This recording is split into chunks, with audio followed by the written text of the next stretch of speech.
The sun was setting over the quiet suburban neighborhood of Willow Creek, casting a golden glow over the perfectly manicured lawns and pristine houses. It was the kind of place where everyone knew each other, or at least pretended to. The kind of place where appearances mattered more than anything else. And at the center of it all was Margaret Hargrove, the self-proclaimed queen of Willow Creek. Margaret was the chairwoman of the Homeowners Association, HOA, a position she had held for over a decade. She ruled the neighborhood with an iron fist, enforcing strict rules and regulations that she believed maintained the integrity of the community.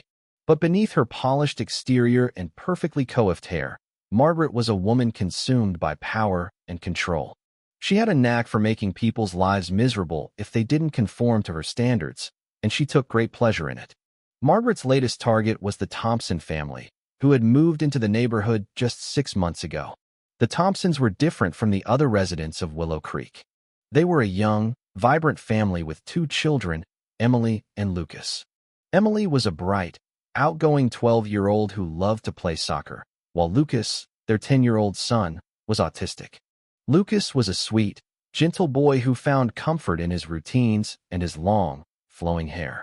His hair was his security blanket, a way for him to cope with the overwhelming world around him. Margaret had taken an immediate dislike to the Thompsons. She didn't like how they didn't seem to care about the rules of the neighborhood. She didn't like how they let their children play outside without worrying about the proper way to behave. And she especially didn't like Lucas's long hair. To Margaret, it was a disgrace, a sign that the Thompsons didn't belong in Willow Creek. It was a warm Saturday afternoon when Margaret first confronted the Thompsons. She had been walking her dog, a perfectly groomed poodle named Coco, when she saw Lucas sitting on the front porch, his long hair blowing in the breeze. Margaret's lips curled into a sneer as she approached the house. "Good afternoon," Margaret said, her voice dripping with fake sweetness. "I couldn't help but notice your son's hair. Isn't it a bit long for a boy?"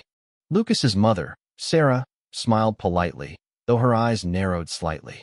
"Lucas likes his hair long. It helps him feel safe." Margaret raised an eyebrow, her tone condescending. "Well, I'm just saying this as a friend, but don't you think it's time for a proper haircut? Boys should look like boys, after all. You wouldn't want him to get bullied, would you?" Sarah's smile tightened, but she kept her voice calm. "Thank you for your concern, Margaret, but we're happy with how Lucas looks. He's happy, and that's what matters." Margaret's smile faltered for a moment, but she quickly recovered. Of course. I just want what's best for the neighborhood. We have standards to uphold, after all." With that, Margaret turned on her heel and walked away, her heels clicking sharply against the pavement.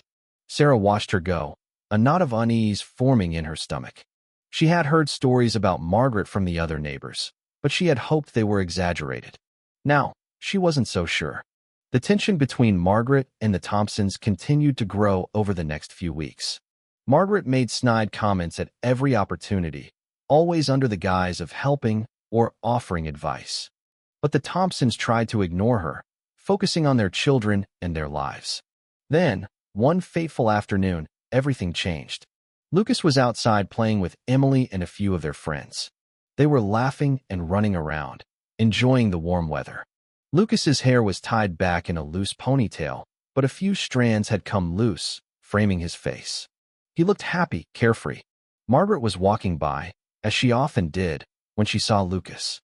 Her eyes narrowed, and something inside her snapped. She had had enough of the Thompsons and their defiance. She had had enough of Lucas's hair. Without warning, Margaret stormed over to the children, her face twisted in anger. "What do you think you're doing?" she demanded, her voice sharp and cutting. The children froze, startled by her sudden appearance. Emily stepped forward, trying to shield her brother. "We're just playing, Mrs. Hargrove," she said, her voice trembling slightly. Margaret ignored her, her eyes locked on Lucas. "You," she hissed, pointing a finger at him. "You look like a girl. This is unacceptable." Before anyone could react, Margaret reached into her purse and pulled out a pair of scissors. The children gasped, but before they could do anything, Margaret lunged at Lucas, grabbing a fistful of his hair. Lucas screamed, his hands flying up to protect himself, but Margaret was too strong. She yanked his head back, the scissors flashing in the sunlight as she began to hack away at his hair. Chunks of it fell to the ground, and Lucas's cries grew louder, more desperate. Emily and the other children tried to intervene, but Margaret was like a woman possessed. She kept cutting, her movements frantic and wild. It wasn't until one of the boys, a tall, athletic kid named Jake, managed to grab the scissors from her hand that she finally stopped. Margaret stepped back, breathing heavily, a look of satisfaction on her face. "There," she said, her voice cold. "Now you look like a proper boy." Lucas was sobbing, his hands clutching at the uneven, jagged remains of his hair. Emily wrapped her arms around him, trying to comfort him, but he was inconsolable. Margaret turned and walked away, as if nothing had happened. The children watched her go, their faces filled with shock and disbelief. When Sarah and her husband, David, saw Lucas, they were horrified. His beautiful, long hair was gone, replaced by a butchered mess.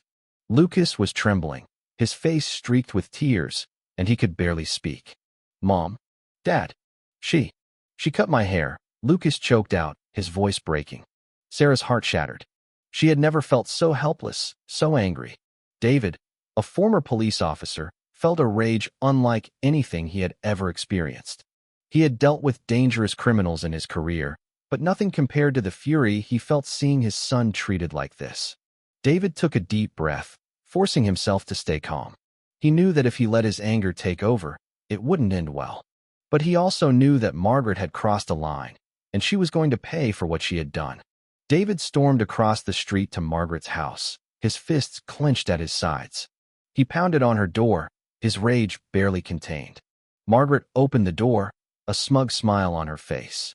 "Oh, it's you," she said, her tone dismissive. "Here to thank me?" David's voice was ice. "You assaulted my son." Margaret rolled her eyes. "Oh, please. It's just hair. It'll grow back." David stepped closer, his eyes blazing. "You assaulted a minor in public. This is as serious as it gets." Margaret's smile faltered, but she quickly recovered. "You can't be serious. I'm on the HOA board. I have rights." David pulled out his handcuffs. "Margaret Hargrove, you're under arrest." Margaret's face turned red as the reality of the situation set in. She struggled against the cuffs, but David was too strong. The neighbors had come out, watching in stunned silence as Margaret was led away in handcuffs. For the first time in years, the neighborhood breathed a collective sigh of relief. Margaret's reign of terror was over. As the investigation into Margaret and the HOA began, more and more secrets came to light. Dozens of buried complaints, reports of harassment, discrimination, and even vandalism were uncovered. The HOA board, which had protected Margaret for so long, was exposed for years of corruption.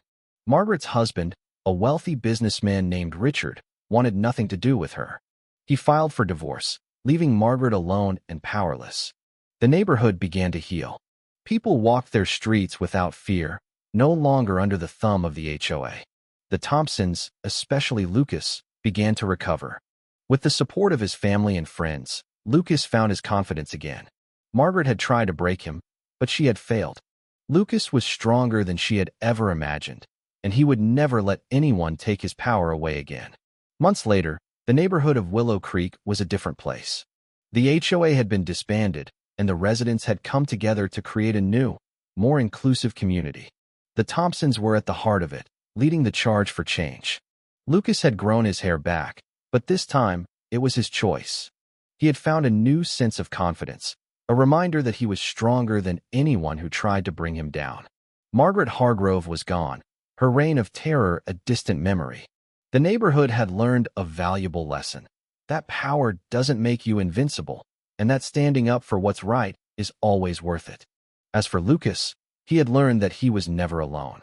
He had his family, his friends, and a community that would always stand by him. And that was everything. The arrest of Margaret Hargrove sent shockwaves through Willow Creek. For years, she had ruled the neighborhood with an iron fist, her power seemingly unshakable. But now, as she sat in a cold jail cell, the community began to breathe a collective sigh of relief. The reign of terror was over, but the scars she left behind would take time to heal. David Thompson, a former police officer and Lucas's father, had become an unlikely hero in the neighborhood. His swift action in arresting Margaret had not only brought her to justice, but had also exposed the corruption within the HOA. The board, which had protected Margaret for so long, was now under investigation. Dozens of complaints from residents who had been bullied, harassed, or driven out of the neighborhood began to surface. The once powerful HOA was crumbling, and the residents of Willow Creek were finally free from its oppressive grip. But David knew that justice wasn't just about punishing the guilty. It was about rebuilding what had been broken. He and his wife, Sarah, worked tirelessly to help their son Lucas recover from the trauma of Margaret's attack. Lucas's long hair, which had been his source of comfort and security, had been brutally cut off by Margaret. The physical scars were healing, but the emotional ones ran deep.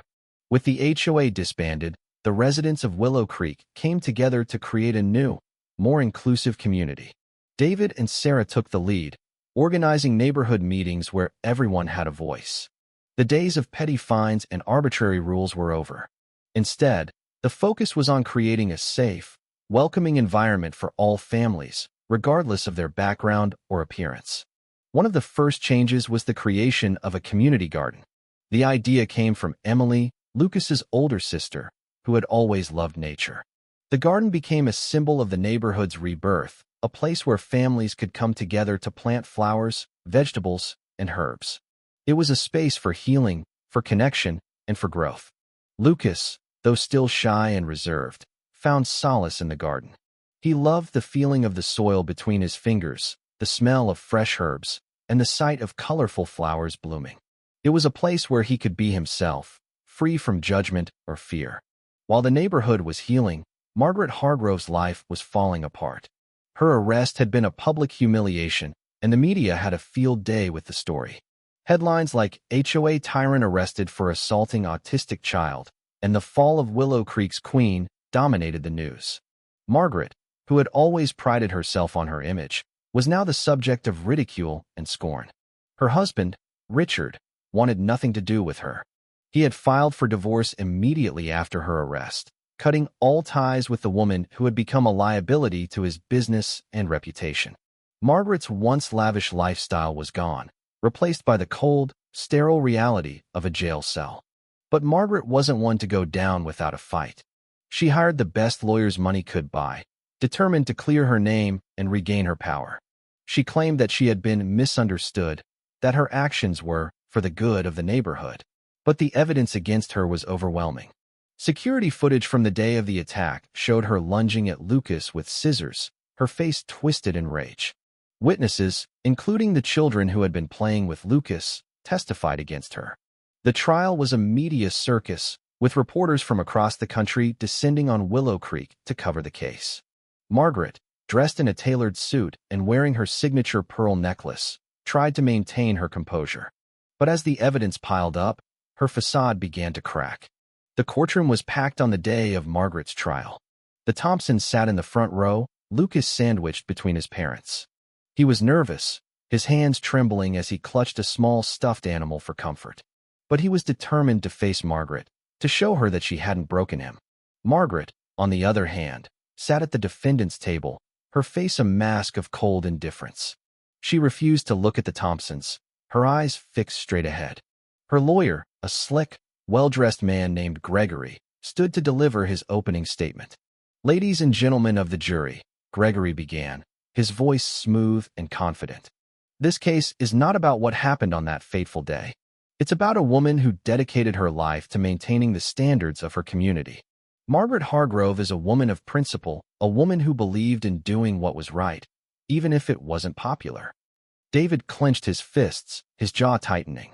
He wanted to leap out of his seat and shout at Gregory, to tell him that Margaret was nothing but a bully. But he stayed silent, knowing that the truth would come out. The prosecution, led by a sharp, no-nonsense attorney named Linda, wasted no time in dismantling Gregory's argument. She called witness after witness to the stand, each one recounting their own experiences with Margaret's tyranny. There was Mrs. Jenkins, an elderly widow who had been fined for having a bird feeder in her yard. There was Mr. Patel, who had been forced to repaint his house 3 times because Margaret didn't like the color. And then there were the children who had witnessed the attack on Lucas. Emily was the first to take the stand. She spoke clearly and confidently, her voice steady as she described what had happened that day. "Margaret just came out of nowhere," Emily said, her eyes filling with tears. She grabbed Lucas and started cutting his hair.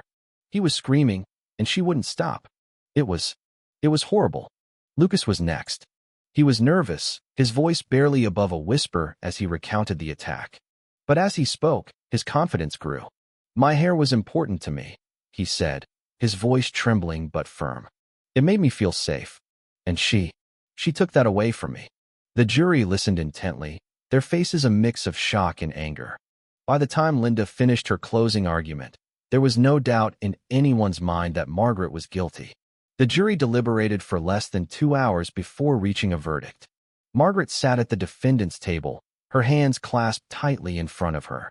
For the first time, she looked nervous, her usual air of confidence gone. The judge entered the courtroom, and the room fell silent. "Has the jury reached a verdict?" he asked. The foreman stood, a middle-aged man with a serious expression. "We have, Your Honor," he said. "We find the defendant, Margaret Hargrove, guilty of assault and harassment." The courtroom erupted in cheers. The Thompsons hugged each other, tears streaming down their faces. Lucas, though still shaken, felt a sense of relief. Justice had been served. Margaret, on the other hand, looked as if she had been struck. Her face paled, and she slumped in her chair. Gregory placed a hand on her shoulder, but she shook him off, her eyes filled with rage. The judge banged his gavel, calling for order. "Margaret Hargrove," he said, his voice stern, "you have been found guilty of assaulting a minor and harassing the residents of this community. Your actions were cruel, callous, and completely unacceptable. I sentence you to 5 years in prison, with no possibility of parole." Margaret's face twisted in fury. "This is a travesty," she shouted, her voice echoing through the courtroom. "I did nothing wrong. I was protecting this neighborhood." But her protests fell on deaf ears. The bailiffs led her away, her heels clicking sharply against the floor. As she passed the Thompsons, she shot them a venomous glare. "This isn't over," she hissed. But for the Thompsons, it was over. Margaret was gone, and the neighborhood was finally free. With Margaret behind bars and the HOA disbanded, Willow Creek began to heal. The community garden flourished, becoming a symbol of the neighborhood's resilience and unity. Families who had once lived in fear now walked the streets with their heads held high, knowing that they were part of something bigger. Lucas, though still shy, began to come out of his shell. His hair had grown back, and he had even started to experiment with different styles. He loved running his fingers through it, feeling the familiar softness that had always brought him comfort. But more than that, he had found a new sense of confidence. He knew that he was stronger than Margaret, stronger than anyone who tried to bring him down. The Thompsons, too, had found a new sense of purpose.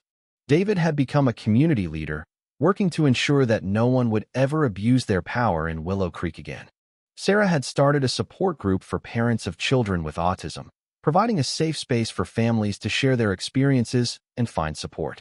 As for Margaret, her reign of terror was over. She would spend the next 5 years in prison, a far cry from the luxurious life she had once led. But even behind bars, she couldn't let go of her need for control. She spent her days writing letters to the media, trying to spin her story as one of a misunderstood hero. But no one was listening. The neighborhood had moved on, and Margaret was nothing more than a distant memory. Willow Creek was no longer a place of fear and oppression. It was a place of hope, of community, and of love. And for the Thompsons, that was everything. The fall of Margaret Hargrove had a ripple effect that extended far beyond Willow Creek. News of her arrest and the subsequent dismantling of the corrupt HOA spread like wildfire, inspiring other neighborhoods to stand up against similar abuses of power. David Thompson, once a quiet former police officer, found himself at the center of a growing movement. He was invited to speak at community meetings, town halls, and even on national news programs, sharing his family's story and advocating for stronger protections against HOA overreach. David's message was simple but powerful. No one should have to live in fear in their own home. No one should have their dignity stripped away by someone who thinks they have the right to control others. His words resonated with people across the country. Stories began to pour in from other neighborhoods where HOAs had become tyrannical, where families had been bullied, harassed, or driven out for not conforming to arbitrary rules. David and Sarah started a nonprofit organization called Neighborhoods United, dedicated to helping communities fight back against abusive HOAs and advocating for legislative changes to prevent such abuses in the future. While David and Sarah were busy with their advocacy work, Lucas continued to heal and grow. The trauma of Margaret's attack had left its mark, but with the support of his family, friends, and a compassionate therapist, he was slowly finding his way back to himself. One of the most significant steps in Lucas's recovery was his decision to participate in a local art therapy program. Art had always been a way for Lucas to express himself when words failed him, and the program gave him a safe space to explore his emotions. He began to create stunning pieces of art, each one a reflection of his journey, his pain, his resilience, and his hope. One of his pieces, a painting titled Roots and Wings, caught the attention of a local gallery owner. The painting depicted a tree with deep, sprawling roots and branches that reached toward the sky, symbolizing strength and growth. The gallery owner was so moved by the piece that she offered to feature it in an upcoming exhibition. Lucas was hesitant at first, unsure if he was ready to share his work with the world. But with the encouragement of his family, he agreed. The exhibition was a huge success, and Lucas's painting became the centerpiece of the show. People were drawn to the raw emotion and beauty of his work, and for the first time, Lucas felt seen and understood. Just as life in Willow Creek was beginning to stabilize, a new threat emerged.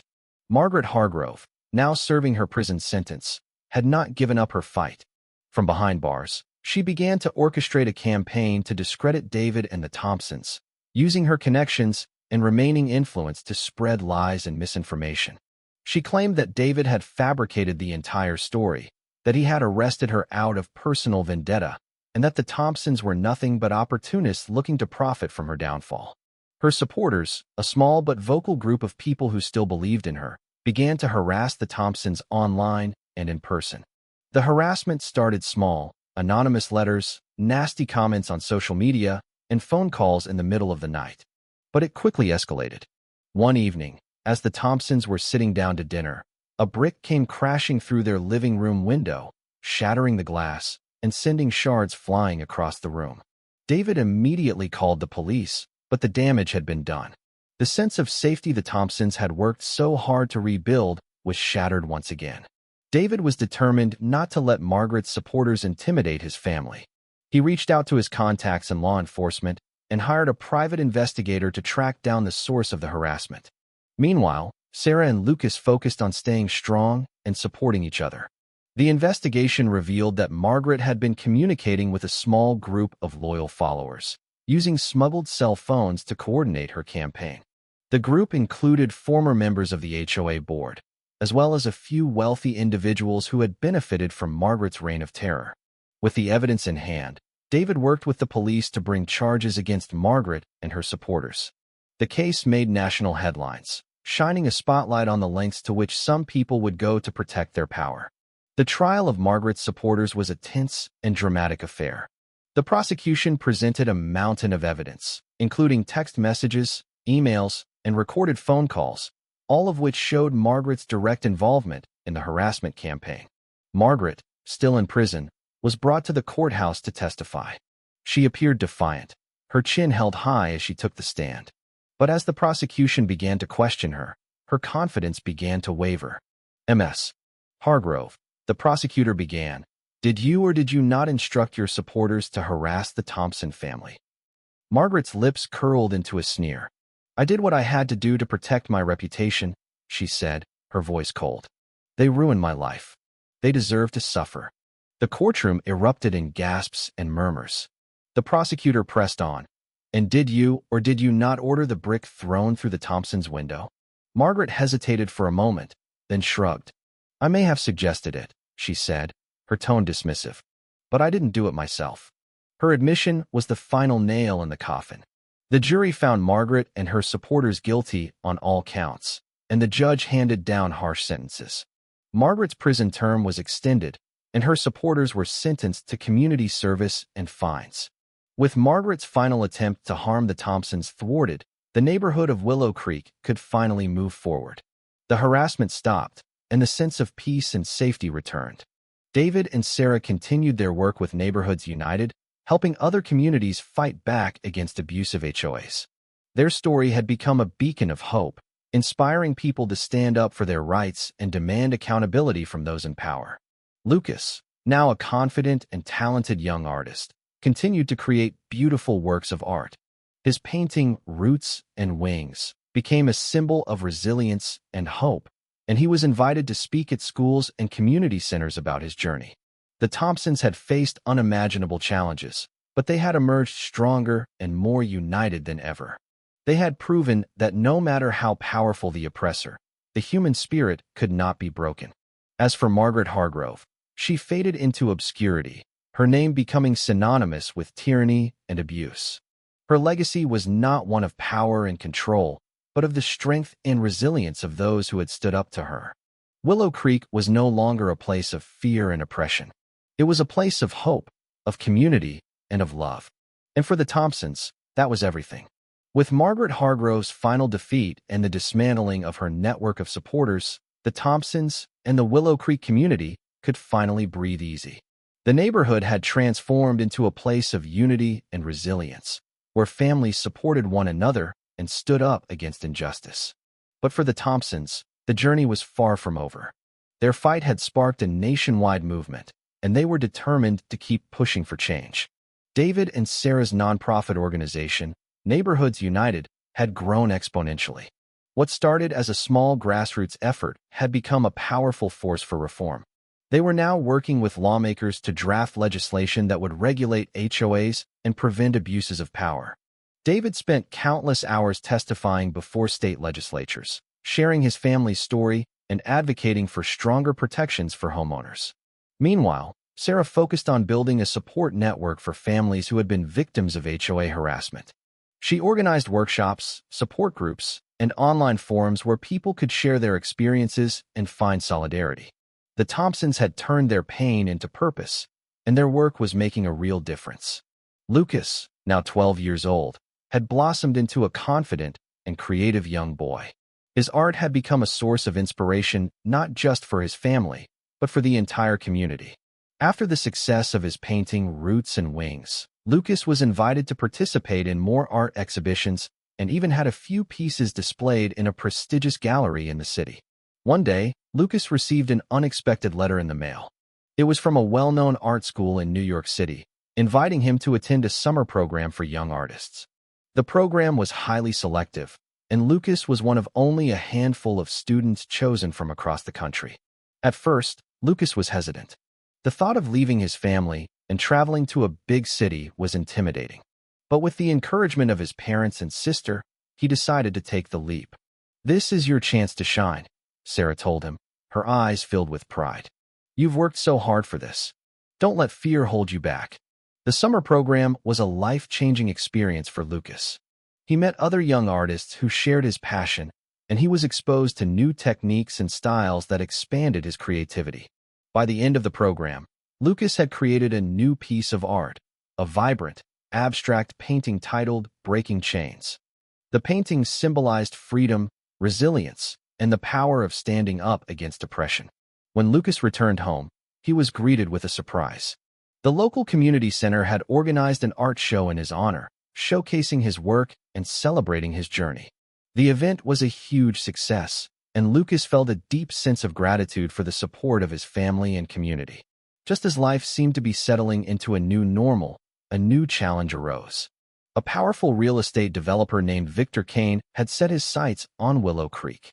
Kane was known for buying up neighborhoods, tearing down homes, and replacing them with luxury condos and shopping centers. He had a reputation for using underhanded tactics to pressure homeowners into selling their properties. Kane's arrival in Willow Creek was met with resistance. The residents had fought too hard to rebuild their community, and they weren't about to let it be destroyed by greed. But Kane was relentless. He began sending letters to homeowners, offering to buy their properties at prices far below market value. When that didn't work, he resorted to intimidation, threatening lawsuits, spreading rumors, and even hiring private investigators to dig up dirt on residents. David and Sarah knew they had to act fast. They organized a neighborhood meeting to discuss how to protect their community from Kane's predatory tactics. The turnout was overwhelming, with nearly every household in Willow Creek represented. "We fought too hard to let someone like Victor Kane destroy what we've built," David said, addressing the crowd. "This is our home, and we're not going anywhere." The residents of Willow Creek rallied together, forming a coalition to resist Kane's advances. They hired a lawyer, launched a social media campaign, and even reached out to local news outlets to expose Kane's unethical practices. The fight was just beginning, but the community was ready. Victor Kane was not used to being challenged. He had built his empire by bulldozing over anyone who stood in his way, and he wasn't about to let a small neighborhood like Willow Creek stop him. He escalated his tactics, filing lawsuits against the Thompsons and other key leaders in the community, accusing them of defamation and interference with his business. The legal battle was grueling, but the residents of Willow Creek refused to back down. They held fundraisers to cover legal fees, organized protests, and even created a documentary about their fight to save their neighborhood. The story went viral, drawing national attention and support from people across the country. As the pressure mounted, Kane's true colors began to show. His shady business practices were exposed, and he found himself under investigation by state and federal authorities. The media dubbed him the new face of corporate greed, and his reputation took a nosedive. In a desperate attempt to save face, Kane offered to settle with the residents of Willow Creek. He proposed a deal. He would leave the neighborhood alone in exchange for their silence. But the residents weren't interested in a deal. They wanted justice. After months of legal battles and public scrutiny, Victor Kane finally withdrew his plans for Willow Creek. The neighborhood had won, but the victory came at a cost. The fight had taken a toll on everyone, especially the Thompsons. David and Sarah were exhausted, and Lucas had struggled with the stress of the ongoing conflict. But despite the challenges, the Thompsons emerged stronger than ever. They had proven that when a community comes together, they can overcome even the most powerful adversaries. Willow Creek was safe, and the residents had a renewed sense of pride and unity. To celebrate their victory, the neighborhood organized a block party. The streets were filled with music, laughter, and the smell of barbecue. Lucas set up an art station where kids could paint and create their own masterpieces. It was a day of joy and celebration, a reminder of what they had fought so hard to protect. The Thompsons' journey had come full circle. What had started as a fight for their son's dignity had grown into a movement that inspired countless others. Their story was a testament to the power of resilience, community, and standing up for what's right. David and Sarah continued their work with Neighborhoods United, expanding their efforts to help communities across the country. Lucas's art continued to inspire, and he even started a program to teach other kids how to use art as a form of self-expression. As for Willow Creek, it remained a shining example of what a community could achieve when they stood together. The neighborhood garden flourished, the streets were filled with laughter, and the sense of belonging was stronger than ever. The Thompsons had faced unimaginable challenges, but they had emerged victorious. They had proven that no matter how dark the storm, there was always hope on the other side. And for the residents of Willow Creek, that hope was everything.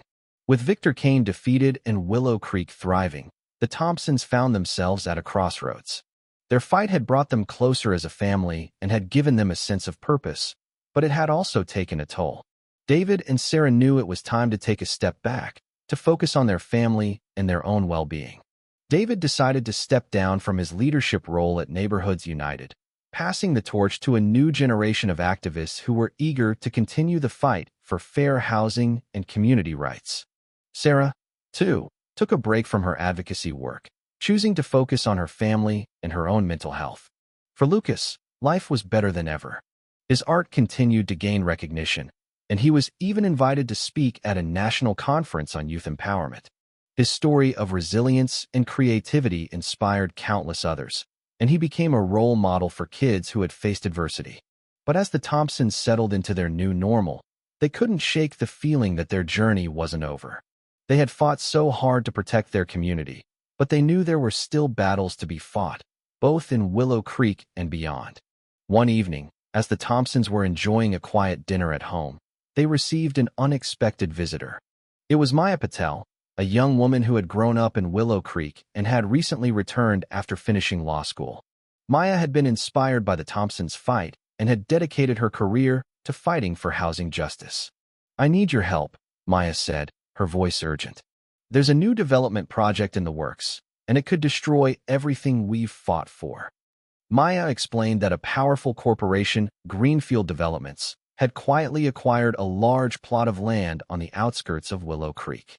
The company planned to build a massive industrial complex, complete with factories, warehouses, and a shipping hub. The project would bring noise, pollution, and traffic to the once quiet neighborhood, and it would destroy the natural beauty of the surrounding area. The Thompsons were stunned. They had fought so hard to protect Willow Creek, and now it was under threat once again. But this time, the enemy was even more powerful, a faceless corporation with deep pockets and no regard for the community. David and Sarah knew they couldn't fight this battle alone. They reached out to their old allies in Neighborhoods United, as well as local environmental groups and community leaders. Together, they formed a coalition to oppose Greenfield Developments' plans. The fight was daunting. Greenfield had already secured the necessary permits and had the support of several key politicians. But the Thompsons and their allies were determined. They organized town hall meetings, launched a social media campaign, and even staged a peaceful protest outside the company's headquarters. Lucas, now a confident and articulate teenager, played a key role in the campaign. He created a series of powerful posters and murals that highlighted the environmental and social impact of the proposed development. His art became a rallying cry for the community, inspiring people to stand up and fight for their home. As the campaign gained momentum, the residents of Willow Creek came together like never before. They held fundraisers, signed petitions, and even staged a sit-in at the local government office. The media took notice, and the story of their fights spread across the country. Greenfield Developments tried to push back, using their wealth and influence to discredit the campaign. They hired PR firms to spread misinformation and even threatened legal action against the Thompsons and their allies. But the community refused to back down. The turning point came when a whistleblower from within Greenfield came forward with evidence of corruption and environmental violations. The documents revealed that the company had cut corners to secure permits and had ignored warnings about the potential impact of their project.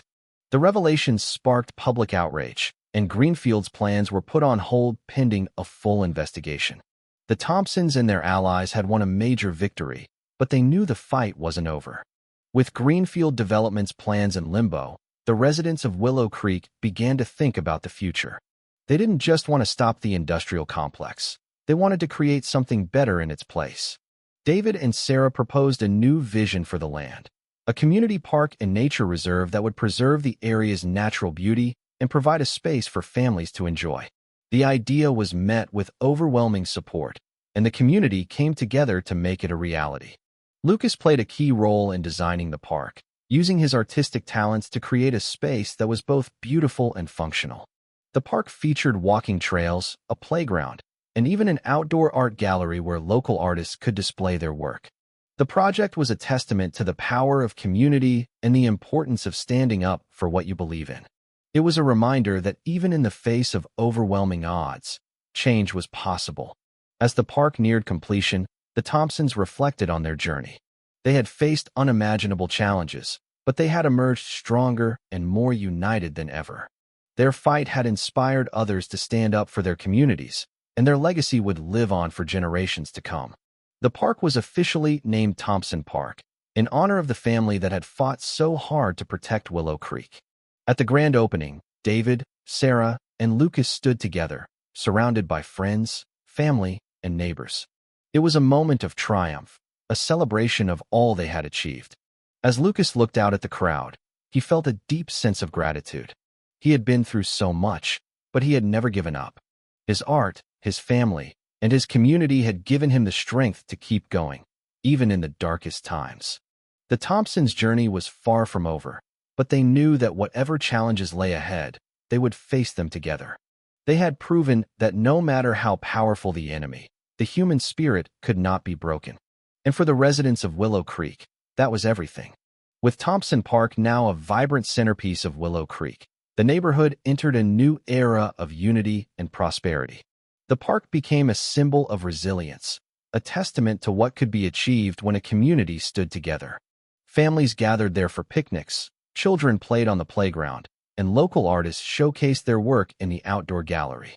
The Thompsons, once just a family fighting for their son's dignity, had become the heart and soul of a movement that had transformed their community. But even as the Thompsons basked in the success of their efforts, they knew their work was far from over. The fight against injustice and greed was never truly finished, and new challenges were always on the horizon. This time, however, they were ready. They had learned that the power of a united community could overcome even the most daunting obstacles. One crisp autumn morning, as the leaves turned golden and the air grew cooler, David received a phone call that sent a chill down his spine. It was Maya Patel, the young lawyer who had helped them fight Greenfield Developments. Her voice was tense, urgent. "David, we have a problem," Maya said. "Greenfield Developments is back, and they're not playing fair this time." Maya explained that Greenfield had quietly acquired several properties on the edge of Willow Creek, using shell companies to avoid detection. They were planning to build a massive distribution center that would bring constant truck traffic, noise, and pollution to the area. Worse, they had already secured the support of several key politicians who were eager to bring jobs and tax revenue to the region. David felt a familiar knot of frustration tighten in his chest. "I thought we stopped them," he said, his voice heavy with disappointment. "We did," Maya replied. "But they've regrouped, and they're more determined than ever. We need to act fast." The Thompsons knew they couldn't let Greenfield Developments destroy everything they had worked so hard to build. They called an emergency meeting at the community center, and the turnout was overwhelming. The residents of Willow Creek were angry, but they were also determined. They had fought this battle before, and they were ready to fight it again. David stood at the front of the room, his voice steady but filled with passion. "We've been here before," he said. "We've faced powerful enemies, and we've won. But this time, they're coming at us with everything they've got. They think they can wear us down, that we'll give up. But we're not going anywhere. This is our home, and we're going to protect it." The crowd erupted in applause, their resolve stronger than ever. Sarah and Lucas stood by David's side, their faces filled with determination. They had been through so much together, and they weren't about to let Greenfield take it all away. This time, the Thompsons and their allies knew they needed a different approach. Greenfield Developments had learned from their previous defeat and had come back stronger and more prepared. The coalition decided to focus on two key strategies: legal action and public awareness. Maya and her team of lawyers began digging into Greenfield's business practices, looking for any violations or unethical behavior that could be used against them. Meanwhile, Sarah and Lucas took charge of the public awareness campaign. Lucas created a series of powerful posters and social media posts that highlighted the environmental and social impact of the proposed distribution center. His art, once again, became a rallying cry for the community. The campaign gained traction quickly, drawing attention from local and national media. News outlets picked up the story, and soon, Willow Creek's fight against Greenfield Developments was making headlines across the country. The pressure began to mount on the company, and their carefully crafted facade started to crack. As the legal team dug deeper into Greenfield's operations, they uncovered a shocking revelation. The company had been involved in a series of illegal activities, including bribery, tax evasion, and environmental violations. The evidence was damning, and it was enough to bring the entire project to a halt. Maya presented the findings at a press conference, her voice steady but filled with righteous anger. "Greenfield Developments has shown a complete disregard for the law and for the communities they claim to serve," she said. "We will not stand by and let them destroy our homes and our futures." The media frenzy that followed was overwhelming. Greenfield's stock prices plummeted, and their executives were forced to resign. The politicians who had supported the project quickly distanced themselves, eager to avoid the fallout. With Greenfield Developments in disarray, the residents of Willow Creek celebrated another hard-fought victory. The proposed distribution center was officially canceled, and the land was put up for sale. The Thompsons and their allies saw an opportunity to expand Thompson Park, creating an even larger green space for the community to enjoy. The expansion project was a massive undertaking, but the community came together to make it happen. Volunteers planted trees, built walking trails, and created new spaces for families to gather. Lucas, now a teenager with a growing reputation as an artist, designed a stunning mural that became the centerpiece of the park. As the park grew, so did the sense of pride and unity in Willow Creek. The Thompsons had once again proven that when a community stands together, there is no challenge too great to overcome. The Thompsons' journey had come full circle. What had started as a fight for their son's dignity had grown into a movement that had transformed their community and inspired countless others. Their story was a testament to the power of resilience, community, and standing up for what's right. David and Sarah continued their work with Neighborhoods United, now a nationally recognized organization that helped communities across the country fight against abusive corporations and corrupt systems. Lucas's art continued to inspire, and he even started a program to teach other kids how to use art as a form of self-expression and activism. As for Willow Creek, it remained a shining example of what a community could achieve when they stood together.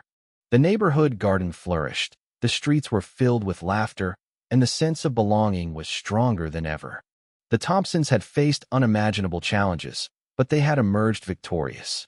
They had proven that no matter how dark the storm, there was always hope on the other side. And for the residents of Willow Creek, that hope was everything. Thank you for taking the time to listen to today's story on Store of Good Stories. If this story touched your heart or made you think, don't forget to hit like and share the video to spread this positive message to more people. And if this is your first time here, make sure to subscribe and turn on the notification bell so you won't miss any of the meaningful stories we share every week. Your support is the biggest motivation for Store of Good Stories to keep bringing heartfelt and valuable stories to you. See you in the next video.